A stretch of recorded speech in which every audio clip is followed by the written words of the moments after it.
Look at the risks, look at the threat, look at the impact that if anything was to happen to me, my wife, or my father's grandchildren, if anything was to happen to them, look where I remember the guilt that I felt. Guilt about The fact that the people that we were meeting, I love my father, I love my brother, I love my family, I always do. Nothing of what I've done in this book or otherwise has ever been to any intention to... The photographs didn't look right. That's what started it. Not a royal statement, not a courtroom decision, not even a headline. Just pictures. In recent months, every time Prince Harry appeared in public, people began noticing the same thing. The smile looked forced. The body language felt tense. Even during carefully staged appearances beside Meghan Markle, there were moments where Harry seemed distracted, almost like someone carrying a weight he couldn't put down. And the strange part? This was supposed to be the life he fought for. Freedom from royal pressure. Freedom from palace control. Freedom from fear. So why does he suddenly look like a man losing something instead of gaining it? That question has become impossible to ignore. Because behind the headlines, behind the interviews, behind the California lifestyle and Netflix cameras, Prince Harry has quietly been fighting a battle far more personal than most people realize. A battle he believed he absolutely had to win. And when the outcome finally arrived, it may have changed the way he sees everything. Especially his decision to leave the royal family in the first place. But to understand why this situation has become so emotional, you have to go back years before the courtroom drama even began. Back before America. Back before documentaries and memoirs. Back to the one trauma that still hangs over Harry's entire life. The death of Princess Diana. For most people, Diana's death is royal history. For Harry, it never stopped being personal. He was only 12 years old when photographers chased his mother through Paris before the crash that killed her. That image never left him. And according to Harry himself, it shaped nearly every major decision he made afterward. Especially when he met Meghan. Because in his mind, history was starting to repeat itself. The media obsession, the headlines, the hostility, the public scrutiny. Harry repeatedly suggested he feared Meghan was being pushed into the same emotional pressure his mother once endured. At first, many people sympathized with him. Others thought he was exaggerating. But regardless of where public opinion stood, Harry believed one thing completely. Protecting his family mattered more than protecting his royal image. And eventually, that belief changed everything. When Harry and Meghan stepped away from royal duties in 2020, the move shocked the world. One of the most recognizable members of the monarchy had effectively walked away from the institution he was born into. The official explanation centered around privacy, independence, and mental health.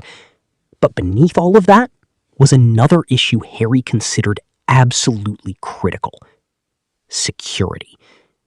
And this is where the story becomes much darker than people expected.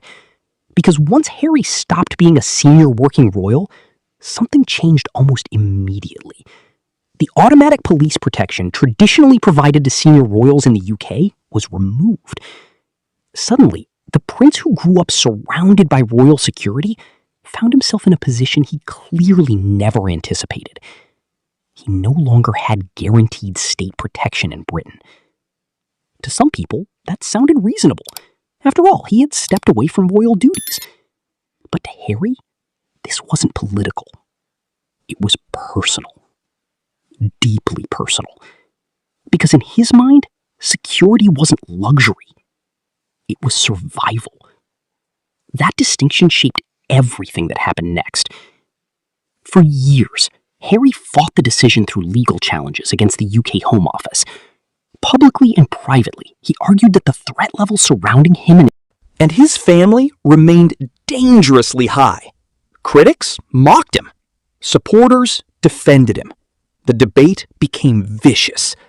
But something about the situation didn't sit right with a lot of people watching closely, because underneath the legal arguments was a much sadder reality. Harry genuinely seemed afraid. Not embarrassed, not entitled, afraid. And once people started recognizing that fear, the entire story began feeling different. Especially because Harry wasn't just fighting strangers in court. In many ways, he appeared to be fighting the institution he once trusted most. The same institution that had protected him since childhood. The same system he was born into. And now, according to Harry's supporters, that protection was gone. Which created a brutal emotional contradiction. The prince who left royal life to protect his wife and children now believed they were less protected than before. That irony became impossible to ignore. But the situation grew even more complicated once the public backlash intensified. Every court appearance generated fresh criticism. Commentators accused Harry of demanding special treatment while no longer serving the monarchy officially. Others argued taxpayers should not fund security for someone who voluntarily stepped away from royal duties. Meanwhile, Harry's defenders pointed to his unique circumstances, his military background, the global attention surrounding his family, the threats that come with being one of the most famous royals on Earth. The debate became deeply emotional because both sides believed they were right. And through all of it, Harry kept fighting. That alone revealed how serious this issue was to him. Because this wasn't just another royal disagreement. This became one of the defining personal battles of his post-royal life. Then came the moment that changed everything. The legal challenge failed. After years of arguments, appeals, headlines, and mounting pressure, Harry ultimately lost the battle he seemed emotionally invested in more than almost anything else. And the public reaction was brutal. Some celebrated the decision. Others viewed it as humiliating. But the emotional impact on Harry appeared unmistakable. Suddenly, viewers began noticing something different in his appearances afterward. Less confidence, less certainty, a visible heaviness that hadn't always been there before. And this is where the story takes an unexpected turn. Because losing the case may not have been the most painful part. What may have hurt more was what the defeat symbolized. To Harry, this wasn't just a court ruling. It may have felt like confirmation that the life he once knew was truly over. No automatic protection, no guaranteed status, no special place inside the institution he was born into. That realization changes a person, especially someone who spent decades inside a world built entirely around royal structure and security. And for the first time, many people began wondering whether Harry underestimated what leaving would actually cost him emotionally. Not financially, emotionally. Because whatever people think about Harry, one thing has become increasingly difficult to deny. He looks isolated. Not physically isolated, emotionally isolated. Caught somewhere between two worlds. No longer fully royal. Never fully private. Still globally famous, yet strangely disconnected from the institution that once defined his entire identity. That kind of transition can quietly destroy people. And according to some royal observers, Harry may now be confronting the psychological reality of what exile truly feels like. Especially as tensions with Prince William remain unresolved. That relationship once appeared unbreakable. Two brothers bonded through extraordinary tragedy. Two sons walking behind their mother's coffin in front of the entire world. Now, reports suggest communication between them remains painfully limited. And when you combine family distance with public criticism, legal defeats, and constant media scrutiny, the emotional pressure starts looking enormous. But halfway through this story, another detail quietly changed public perception again. Because the more Harry spoke about security, the more people started connecting his fears directly back to Diana.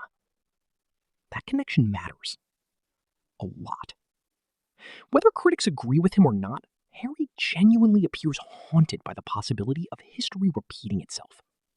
In interviews, documentaries, and legal statements, that fear repeatedly surfaced beneath the surface. And suddenly, his behavior started making more emotional sense to people. Not necessarily rational sense to everyone, but emotional sense. Because trauma doesn't always create calm decisions.